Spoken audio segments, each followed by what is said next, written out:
Samahan niyo po ako in Book of Philippians. Actually, gusto kong gamitin yung Tagalog version since wala naman tayong ibang lahi na kasama ngayon. Tingnan mo yung katabi mo. Yan ba ay Pilipinong-Pilipino? Ayan. Amen. So, well, gusto ko lang pong gamitin kasi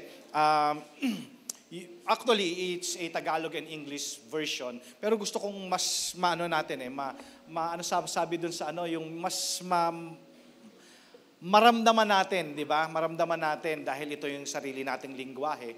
So samahan niyo po ako, basahin natin sa Tagalog.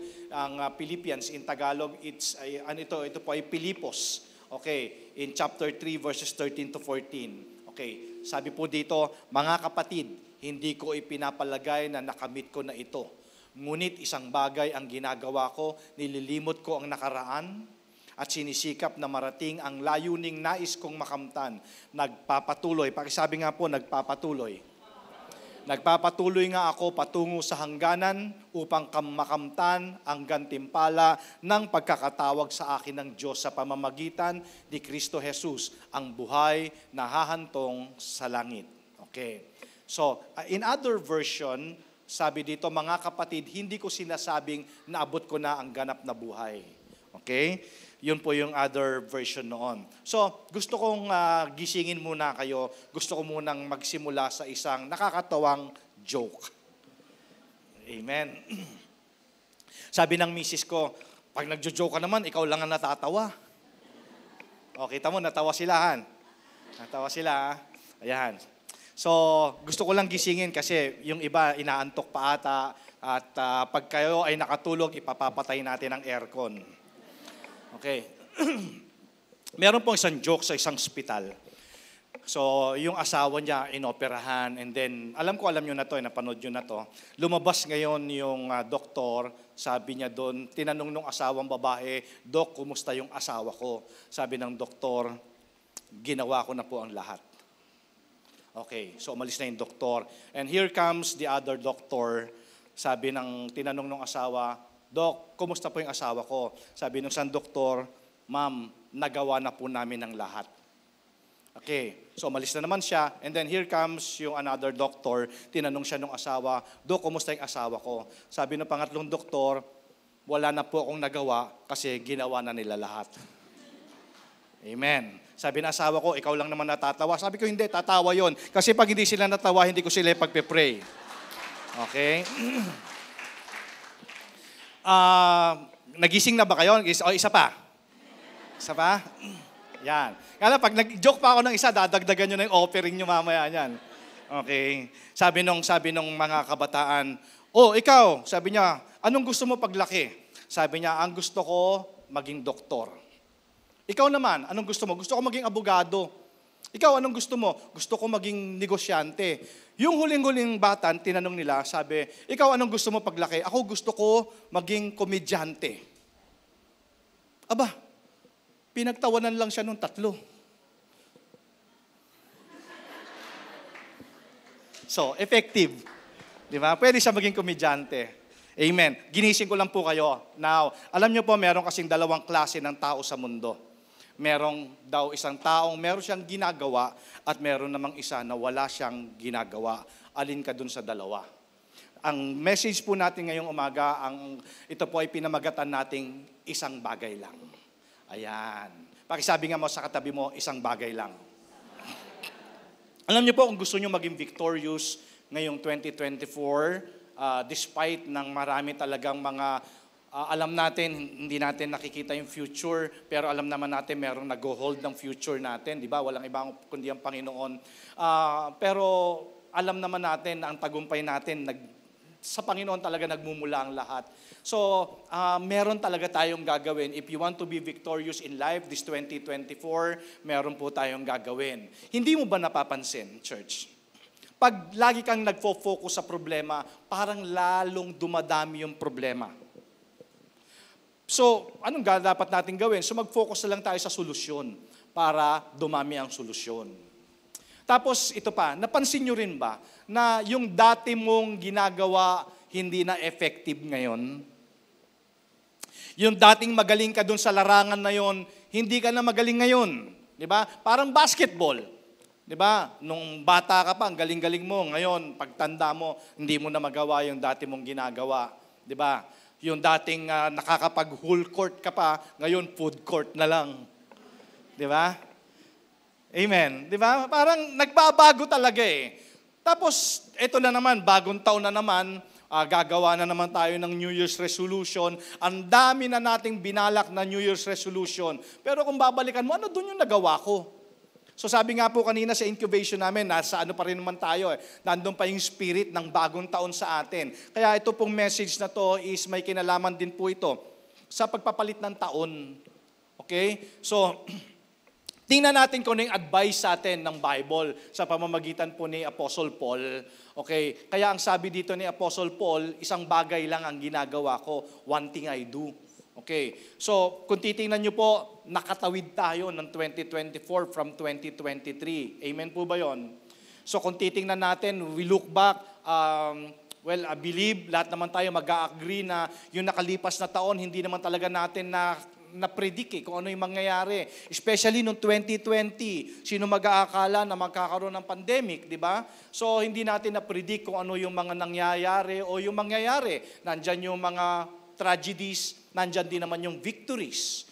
Okay? So, marami sa atin, tiningnan natin, looking back, yung 2023 na year of blessing. Pero, kahit na nga year of blessing siya, marami pa rin mga challenges. At may mga problema din naman, kasi sabi nga natin, hindi naman nangangahulugan na tayo ay anak ng Diyos, hindi na tayo magkakaroon ng problema. Diba? Marami tayong mga dinaanan, one after another and another. Now, binigyan po tayo ng Bible ng formula. This coming 2024, even greater. Na actually, hindi naman bago itong message na to. Alam ko, marami na kayong narinig na message about this. Pero gusto ko lang kayo ulit, gusto ko lang ibalik ulit sa inyo. Parang rewind. Okay? So, meron tayong pag-uusapan ngayong umaga, a formula to make your 2024 even better. Mas mabuti kesa dati. Ayan. So, yung binasa natin kanina, it seems, sa unang basa mo, parang may contradiction ata yung sinasabi dito ni Apostle Paul. Kasi sabi ni Apostle Paul, isang bagay ang ginagawa ko. Yet, pag kinontinue mo siyang basahin, makakakita ka ng 3 things or 3 pieces of advice. Diba? Sabi niya, isang bagay lang ang ginagawa ko. Pero 3 bagay naman yung makikita mo. Yun pala, pag binasa mo to, ito pala isang proseso. Meron siyang flow. Okay? Meron siyang moving forward. Okay, ulitin natin, basahin natin ha. Sabi dito, mga kapatid, hindi ko inaaring inabot or datapwat isang bagay ang ginagawa ko. Sabi niya, one thing I do, isang bagay ang ginagawa ko, pero 3 piece of advice yung makikita mo. Nilimot ang mga bagay na nasa likuran at tinutungo ang mga bagay na sa hinaharap. So, church, 2023, ang dami nating sinubok na formula eh. Pero alin ba doon yung nagkaroon tayo ng good results? So, 3 things or 3 pieces of advice ang sabi ni Paul. Meaning, ito po ay isang proseso. Isang bagay na kailangan nating gawin. Okay, na ginagawa naman na ng marami. Isang bagay, ngunit ito po ay isang proseso na kung hindi mo gagawin yung isa, hindi ka makakapunta sa susunod. Okay? Kaya wag po tayo ma-confuse kasi sabi ni Paul, isang bagay ang ginagawa ko, tapos may moving forward. There's a flow. So if you want a victorious life, this 2024, meron kang gagawin. Pakisabi sa katabi mo, meron kang gagawin. Sabi natin, meron 2 klase ng tao. Yung isang klase, siya yung may ginagawa, yung isa naman walang ginagawa. So tingnan natin, ano ba itong mga advice? Okay, ano ba itong encouragement? Ano ba daw itong ginagawa ni Apostle Paul? First, sabi niya, in order for us to have a victorious life, kailangan, number 1, nililimot ang mga bagay na nasa likuran. Limutin ang mga bagay na nakaraan. Alam niyo po, ang brain natin, it contains a permanent record of our past. Di ba? para siyang isang pelikula. Nandoon yung mga memories natin. Mayroon siyang library ng mga records ng, sabi ko nga, fresh na fresh pa sa iyo ngayon yung childhood mo eh. Diba? Isipin mo, tinan mo, pikit mo yung mata mo, maalala mo pa nung bata ka eh. Fresh na fresh pa sa iyo. Kaya yung brain natin, it contains a permanent records. Okay? Para siyang continuous strip of moving film. Diba? Parang rewind. So, maaalala mo pa nga yung ginawa mo nung bata ka at hindi lang maalala yung ginawa mo, nandun pa, nararamdaman mo pa nga yung feelings eh. Diba? Yung feelings nandun pa. Exact same emotions nung kung paano mo siya ginawa during that original experience. So church, it is important na maintindihan natin na nung sinabi ni Apostle Paul na limutin ang nakaraan, hindi niya sinasabi na burahin mo yung nakaraan. Amen. Of course, church, wala naman tayong kakayanan o kapangyarihan na burahin ang nakaraan. Naniniwala po ako na ang sinasabi dito ni Apostle Paul is kalimutan natin yung nakaraan, limutin yung nakalipas. Ang ibig sabihin nito ay huwag nating hayaan na yung ating nakaraan yung mag-control sa atin today. Yung mga failures, regrets, hurts, frustrations, disappointments, discouragements. Yun kasi, pag yun ang nag-control sa atin, hindi tayo makakapag-move forward. At hindi natin ma-experience yung God's best sa buhay natin today. Kasi alam niyo po, maraming mga tao kasi, hostage sila ng kanilang nakaraan. Amen po ba yun? Agree ba kayo? Di ba? Hostage siya ng kanyang failures. Ayaw na niya sumubok ulit ng bago kasi nag-fail na siya before. Ayaw na niyang mag-move on kasi meron siya mga regrets. Meron siya mga disappointments, di ba? Nandyan yung nakaranas siya ng rejections, betrayals. Alam niyo po, pag may nakakausap ako minsan ng mga tao, ang tagal mo na siyang hindi nakita, pero pag nagkita kayo ulit, marirealize mo, yun pa rin yung problema niya hanggang ngayon. Meron ba kayong taong na-meet na ganon? Alam niyo po, in the Bible, ito lang, in the context of the Bible, si Job itself, sabi ng mga Bible scholars, yung matinding problema pinagdaanan ni Job, 8 buwan lang daw yun. After 8 months, nakarecover siya, dinoble pa ng Panginoon yung blessing niya. So I realize, pagka ang problema ay tumagal na ng taon at taon at taon, abay sumpa na yan. Hello? Kaya may mga tao na hostage sila ng nakaraan, hindi maka-move on. Di ba? Kaya sabi ko nga, lalo na yung nakaranas ng rejections, di ba? Nakita mo parang normal na sa kanya yung nakasimangot, di ba? Bugnutin.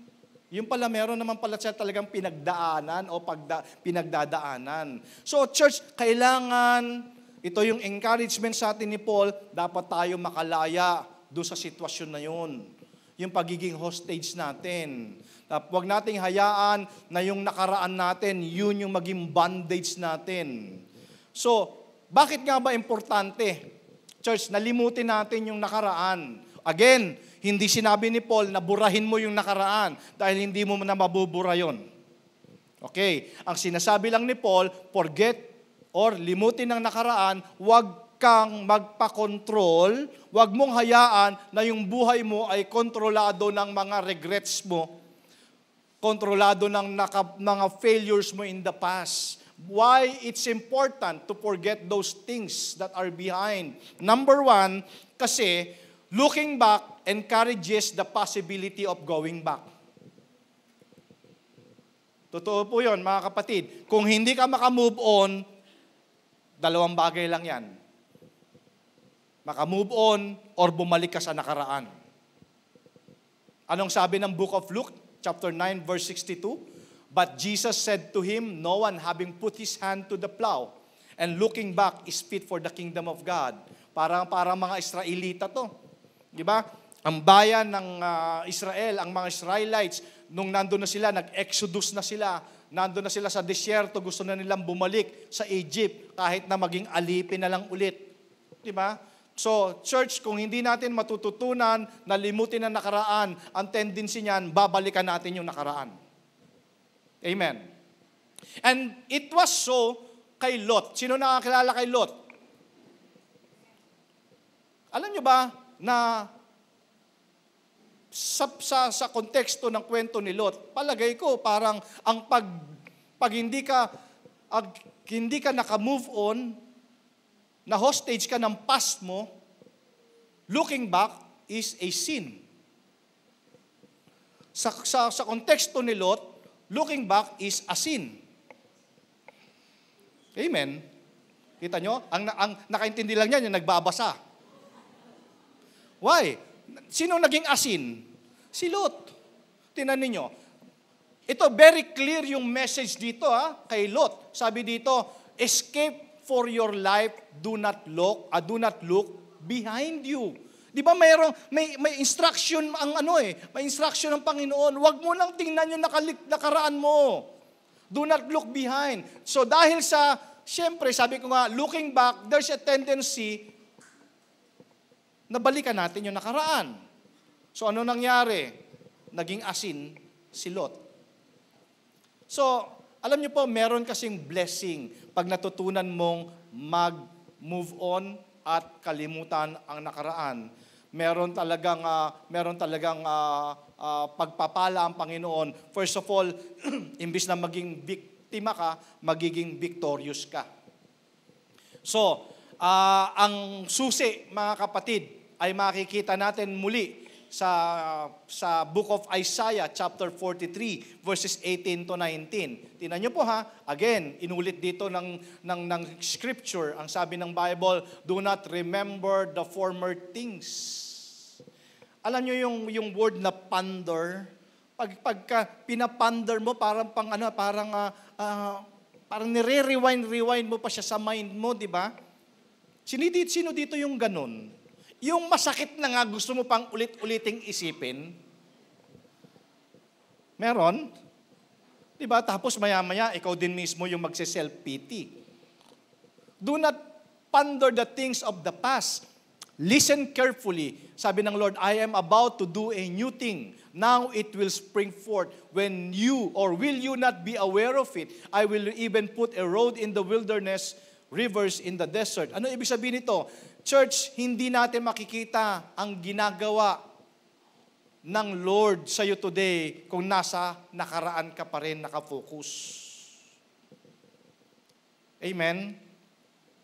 Kaya, maliit na bagay, kalimutan na natin. Amen po ba? Ulitin ko. Pag sinabi ni Paul na limutin na nakaraan, wag na tayo magpa-hostage.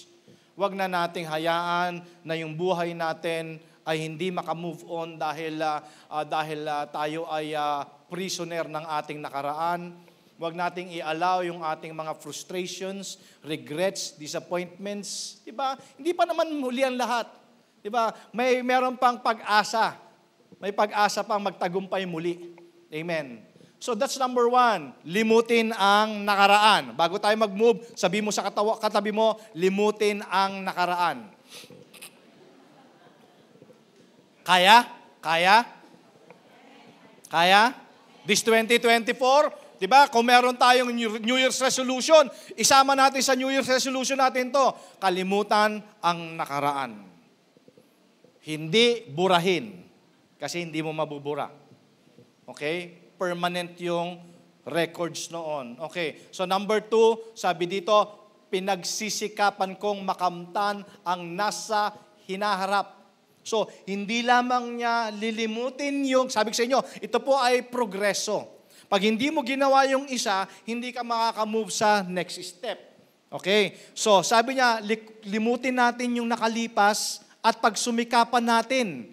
Okay. Na makamtan yung nasa hinaharap.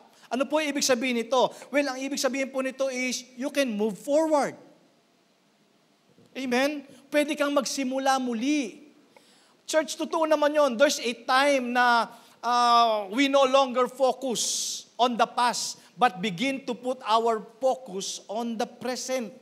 Pwede nating pagpukusan na ito na, di ba? Huwag na yung nakaraan, kasi nga sabi ko sa inyo, ang hirap na tayo ay laging nakafocus sa past natin.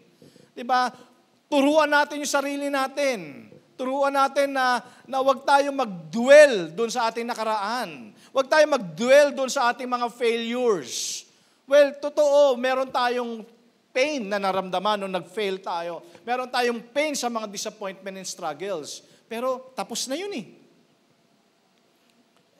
Tapos na po yun. So, ang tanong, ready ba kayo ngayong 2024, a new chapter of your life? Di ba? Kumbaga parang libro lang yan. Ilipat mo na yung page. Sino dito yung pag nagbabasa siya ng libro, hindi niya natatapos. Hindi niya natatapos, hindi niya rin na ililipat yung page. Di ba? 10 years ka ng Christian, ang devotion mo sa Matthew pa din. At buti sana kung buong chapter Matthew chapter 1 pa din.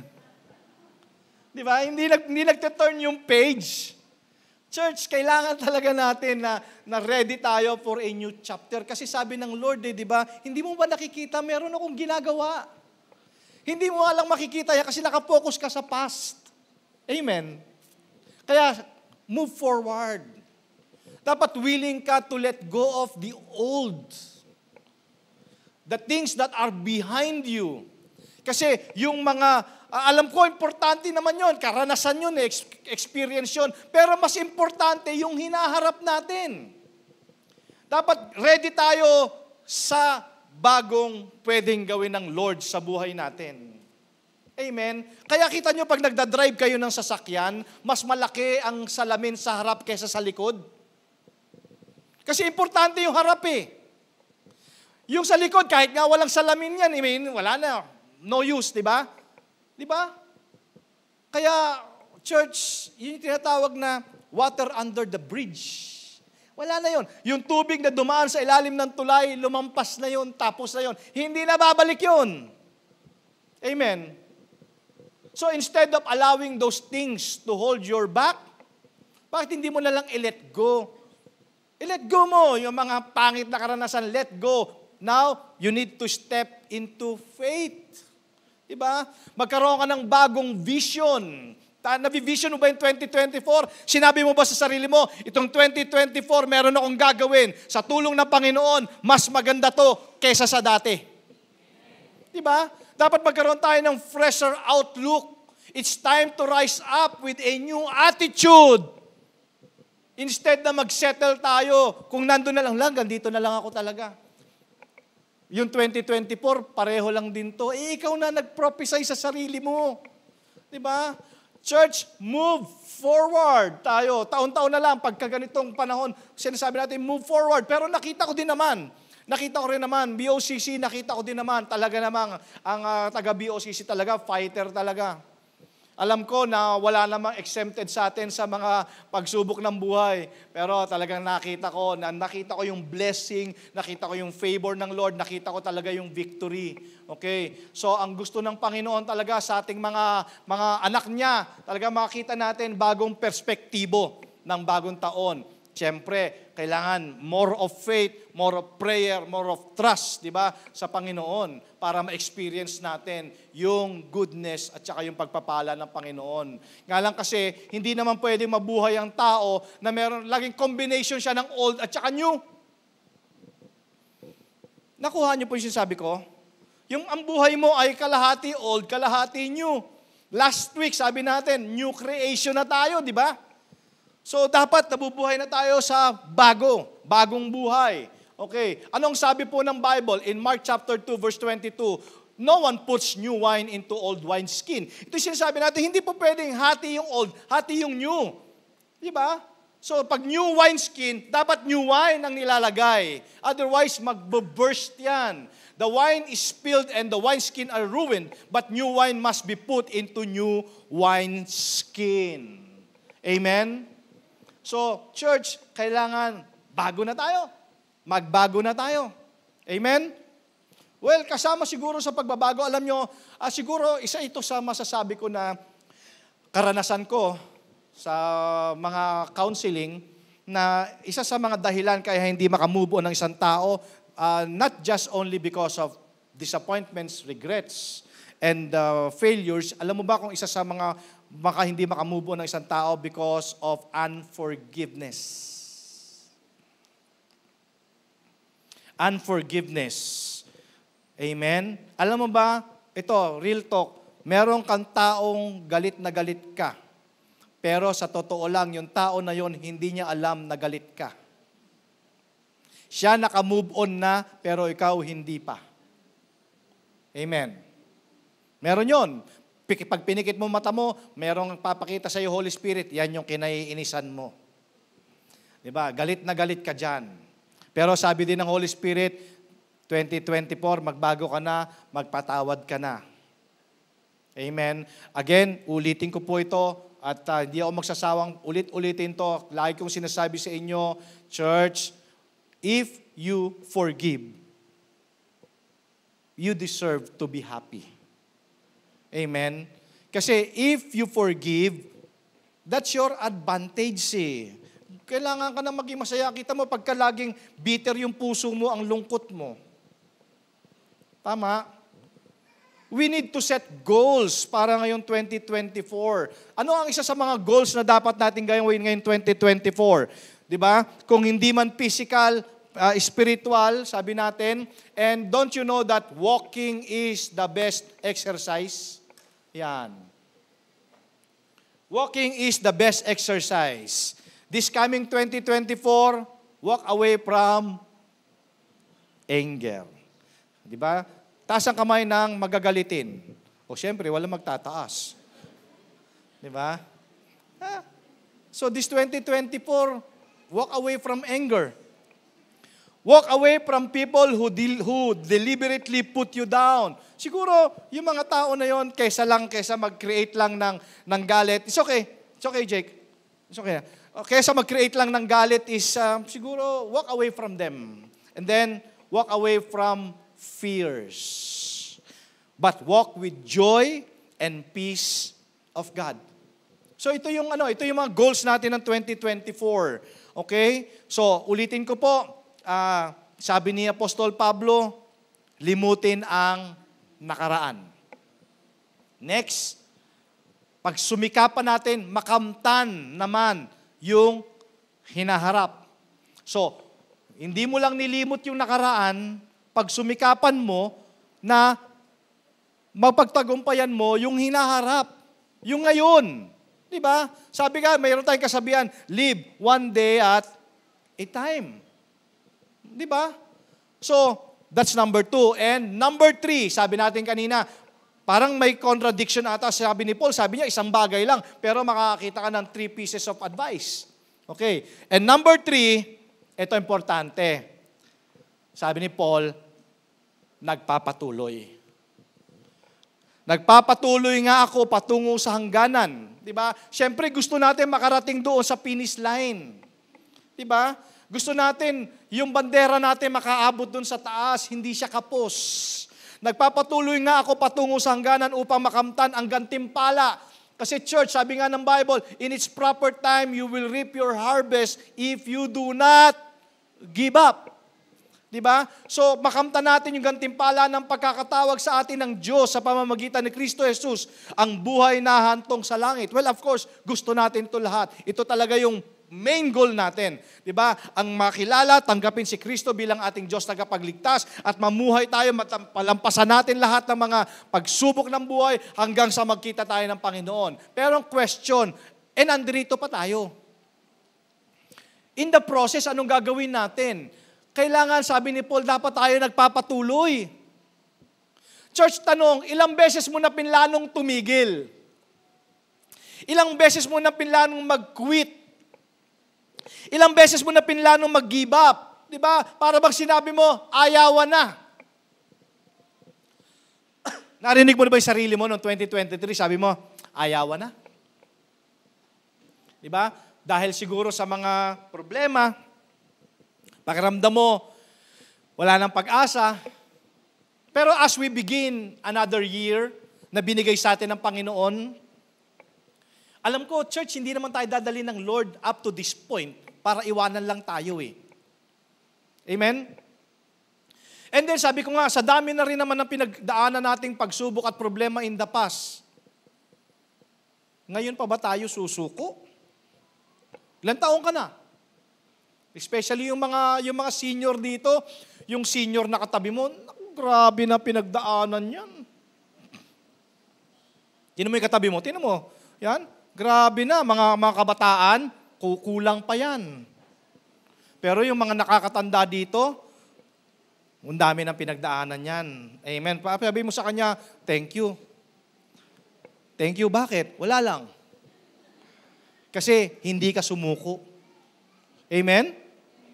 Sa dami ng pinagdaanan mo at napagtagumpayan mo, ngayon ka pa ba susuko? Amen?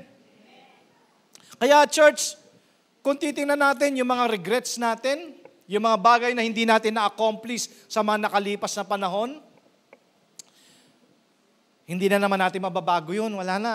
Yung mga nasabi na nga natin, di ba, mga lumabas sa bibig natin, hindi mo na rin ma-change yun, kaya babantayan din natin. Sa mga susunod na panahon, pag-usapan naman natin yung ating mga pananalita. Kasi once na nabigkas mo na yan, hindi mo na maibabalik yan. So, tingnan mo na lang yung present at saka yung future. You remember those things para makatulong naman sa'yo, yung mga magagandang bagay na nangyari sa buhay mo noong nakaraan, makakatulong yan sa'yo para makamove forward. Tingnan nyo ulitin ko. Pastor, ulitin mo nga. Sabi ng Bible, limutin ang nakaraan. Okay. Pero sabi ko naman sa'yo ngayon, tama, limutin mo yung nakaraan, pero alalahanin mo naman yung mga magagandang bagay na nangyari sa buhay mo kasi makakatulong sa'yo yan sa pag-move mo forward. Forgetting is one thing and remembering is another thing. Okay? So anong i-remember na lang natin? Kung meron tayong kailangang limutin, anong dapat naman nating alalahanin? Well, alalahanin natin yung mga magagandang bagay na ginawa sa atin ng Panginoon. Church, naniniwala ako na marami ka rin naman nakitang magandang bagay na ginawa si Lord eh. Tama po ba? Hindi mo lang na-appreciate kasi iba nga ang ine-expect mo. Alam niyo po, during the last week of every December's, yung mga news reporters, di ba, nilulook back nila yung mga significant events ng mga nakalipas na araw, buwan, panahon. Okay, nandyan yung mga tagumpay, ng mga failures ng mga prominenteng tao. Nandyan nilulook back yung mga natural disasters, nandyan yung mga typhoons, earthquakes, yung economic challenges, di ba? Yung presyo ng mga bilihin, yung kung sino yung mga binawian ng buhay, mga namatay noong nakalipas na taon, celebrities and leaders, even loved ones. Di ba? Kung titingnan mo, kung re-reviewin mo yung past year of your life, 2023 na lang in particular, ano ang nare-review mo? Ano ang nakikita mo sa listahan mo? Regrets o blessing? Kaya, church, pagka hindi tayo nakapag-move on sa mga regrets natin, ang tendency niyan, maghahanap ka na ng i-blame. I-blame pa the worst is pag binlame na natin ng Diyos. Hindi naman yun ang plano ng Diyos sa atin Tayo rin pala may kagagawan nun. Diba? So in order to press forward, kailangan nating magpatuloy. At hindi lang tayo nagpapatuloy at lilimutin ang nakaraan at pagsusumikapan natin yung hinaharap, kailangan din nating alalahanin. Ito church, yung antidote nun. Ito'y magbibigay sa atin ng kapangyarihan to move on. Alalahanin mo yung mga magagandang bagay na ginawa ng Lord sa'yo. Diba? I-re-review mo, i-re-rewind mo, i-re-recollect mo. So forgetting is one thing and remembering is another thing. Pag kayo nagbukas ng Facebook, especially itong mga panahon na to, makakita ka ng mga throwbacks. Sino dito yung nakaka-receive na ng mga throwbacks? Di ba? Yung mga picture mo, mga memories of the past. Di ba? Nagto-throwback sila. Pero naniniwala ako yung mga throwbacks na yon, yung mga picture na pinapadala ni Facebook, karamihan doon mga good times and good memories. Tama ba? See? So, gano'n nalalalahanin mo. Pag nakita mo yung picture, uy, grabe yung payat ko ba dito? Uy, ito yung ito yung, di ba, ito yung nandun tayo, tapos, ganito, kumain tayo ng ganito, di ba? Yun yung mga throwbacks eh. Di ba? Pag naalala, ano nararamdaman nyo pag naalala nyo yun? Saya, di ba? Uy, grabe, no? Grabe, sana maulit muli. Amen? You know why it's important to remember yung mga victories of the past? Di ba? Sabi ni Moses sa Deuteronomy chapter 8 verse 2, sabi dito, do not forget. Or, you shall remember that the Lord your God. Ang ibig sabihin nito, huwag mong kalimutan yung ginawa o ginagawa ng Lord sa iyo. Kaya nga, tanong ko po sa inyo kanina, pagka inalala mo yung nakaraan, ano ba ang nasa top of the list mo?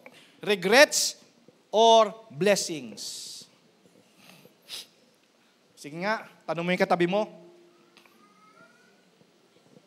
Ano ba mas marami ng 2023? Regrets o blessing? Amen. Diba? Pwede ba natin palakpakan si Lord?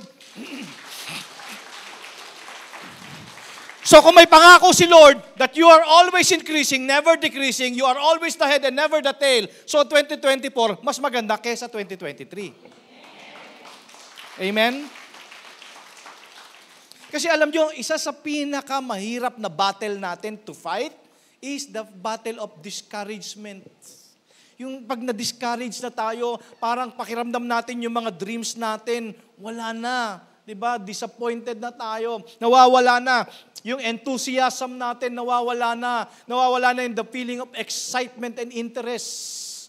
So, kailangan, church, matutunan natin, alalahanin ang kabutihan na ginagawa at ginawa ng Diyos sa atin. Kaya nga sabi ko sa inyo kanina, don't tell me walang ginawang mabuti ang Lord sa inyo. Marami. Count your blessings. 2023, start to count your blessings. Diba? Anong sabi ni David? Tignan nyo ha, si David mismo. In-encourage niya yung sarili niya. Isa ito sa mga sekreto ng success ni David. Alam niya kung paano ang gagawin pag dumadating na siya sa mga discouragements. Anong ginagawa niya? Nire-replay niya yung mga goodness ng Lord. Diba? I-replay mo yung mga ginawang mabuti ng Lord sa'yo nung nakaraan, nung past. Diba? Anong sabi ng Psalm 77:11? I will remember the works of the Lord. Surely, I will remember your wonders of old. Kaya dito, in-encourage ni David yung sarili niya. Pag siya dumadaan siya sa mga disappointments, sa mga discouragements, so nire-remember niya over and over yung faithfulness ng Lord. Kasi alam mo po, church, pag nire-remember mo yung goodness ng Lord, lumalakas ka ulit. Amen? Yung puso mo, napupuno yan ulit ng vision.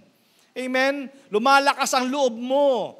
Kaya wag mo hayaan na mawala yung focus mo dahil sa mga problema. Kasi pagka tayo dumadaan sa mga problema, tempted tayo to give up. Di ba? Naka-receive ka ng bad medical report. Medical report na meron kang sakit na ganito. Sabi ng doktor yun. Pero anong sabi ng Lord? Tama? Your struggle in your relationship, struggle ka sa finances mo. So instead na mag-dwell ka doon sa mga negativities na yon, church, yung mga issues life na yon, yun kasi ang gusto ng devil na gawin mo. Yung i-replay mo sa mind mo yung mga negatives na yan. Yun ang gusto ng Lord, di ba? Lalo na pag nag-iisa ka. Di ba? Imbis na i-replay mo, alalahanin mo yung mga magagandang ginawa ng Lord. Anong sasabihin ng devil? Nako, ganito, ganyan, ganon. Di ba nga disappointed ka? Di ba nga discouraged ka? Pero hindi, sabi ni David in Psalm 77:11, I will remember the works of the Lord. Surely I will remember your wonders of the past. Kaya ako naniniwala ko, church, nakita naman natin ang pagkilos ng Panginoon sa buhay natin. So ang susi para ma-encourage natin yung sarili natin. Imbis na i-replay natin yung mga negativities na yan, i-replay na lang natin yung mga magagandang bagay. Alam mo ba na hawak mo naman ang remote control ng isip mo? Amen? Pwede mo namang, pag nagsisimula ng devil na i-replay sa'yo, pwede mong stop. Diba? Stop. Change the channel. Diba? Mag-change ka ng channel, isipin mo yung mga magagandang ginawa ng Lord. Diba? Remember the victory of the past. Diba? Para church, para magkaroon ka ulit ng panibagong lakas. Kasi kahit na gaano kalaki ang problema na hinaharap mo ngayon, no matter how difficult it looks, alam ko, church, alam ko in my heart, alam ko, hindi ka dadalhin ng Lord up to this point para iwanan ka lang niya. No. Amen? Alam ko, may victory talaga. May victory talaga sa pagtitiwala at pananampalataya sa Panginoon. Pwede ba natin palakpakan ng Lord?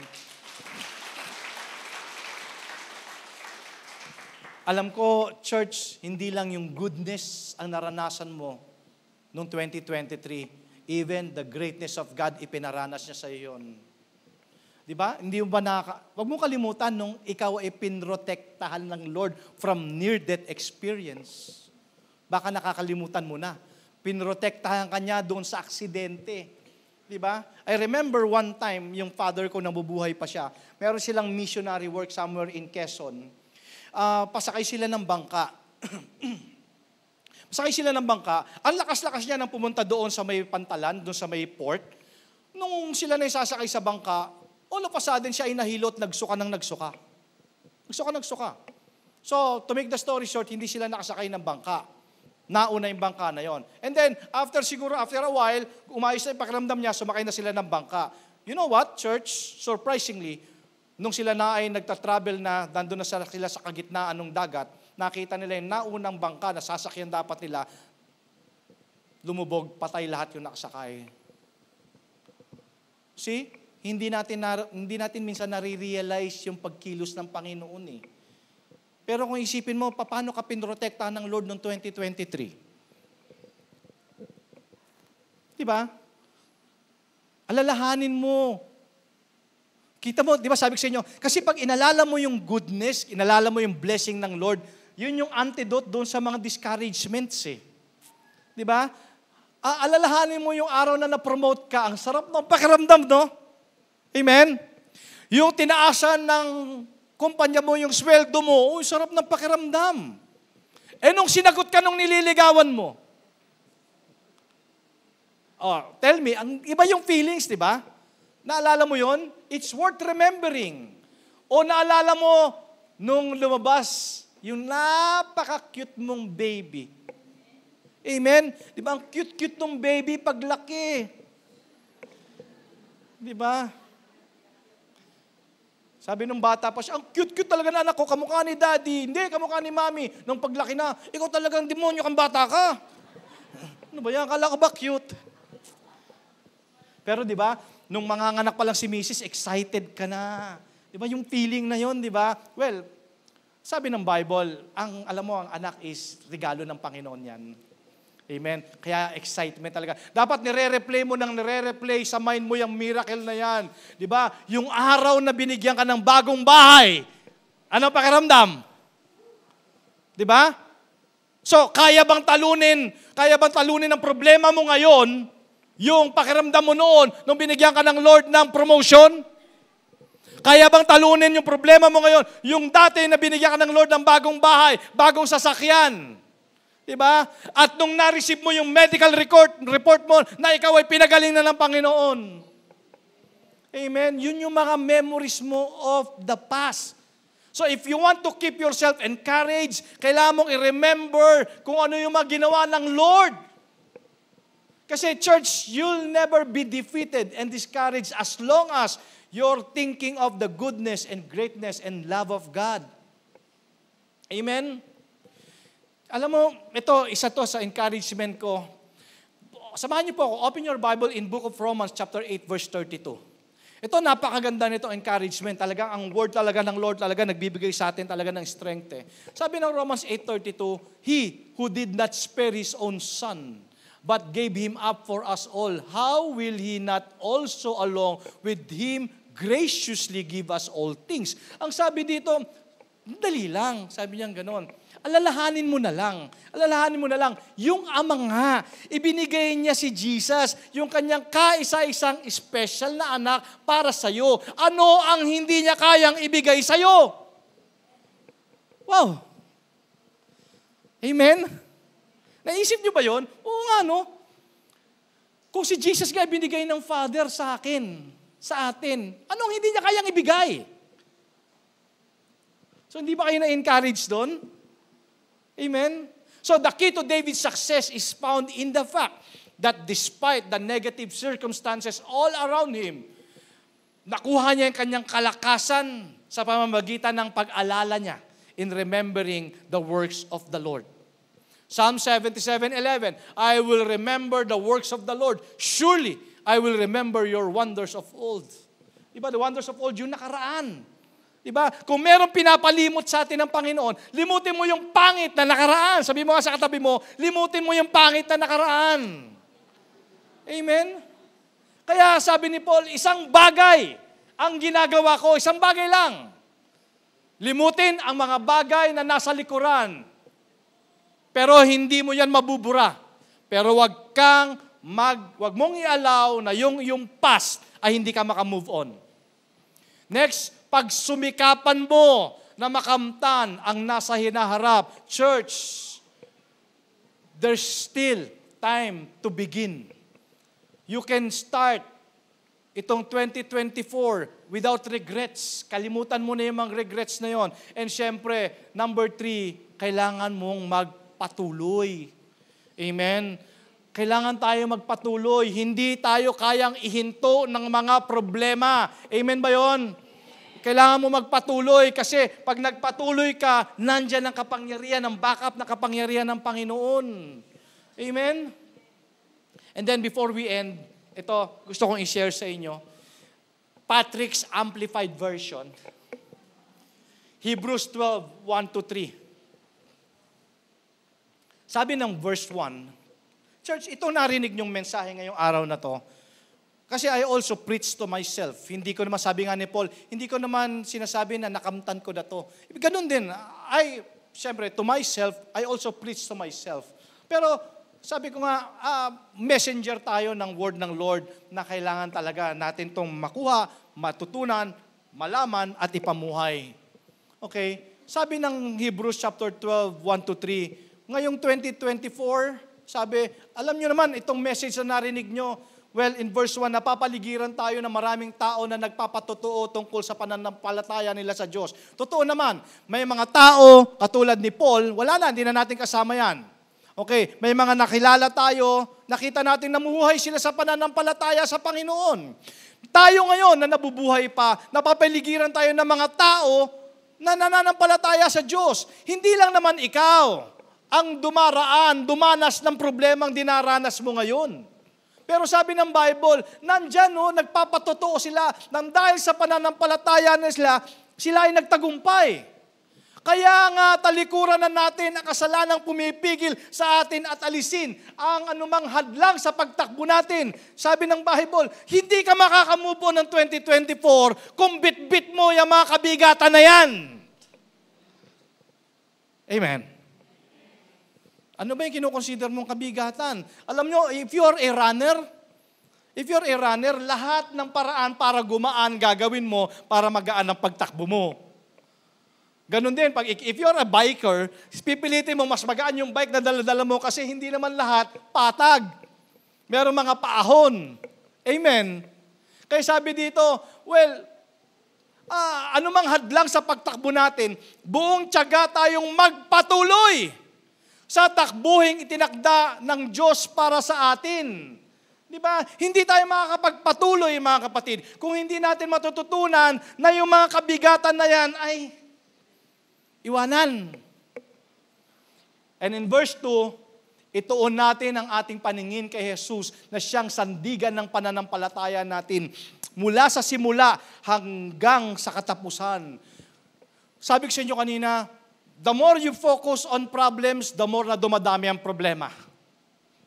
Pero ang sabi sa atin ng Book of Hebrews, i-focus natin yung eyes natin, our eyes of faith kay Yeso Kristo.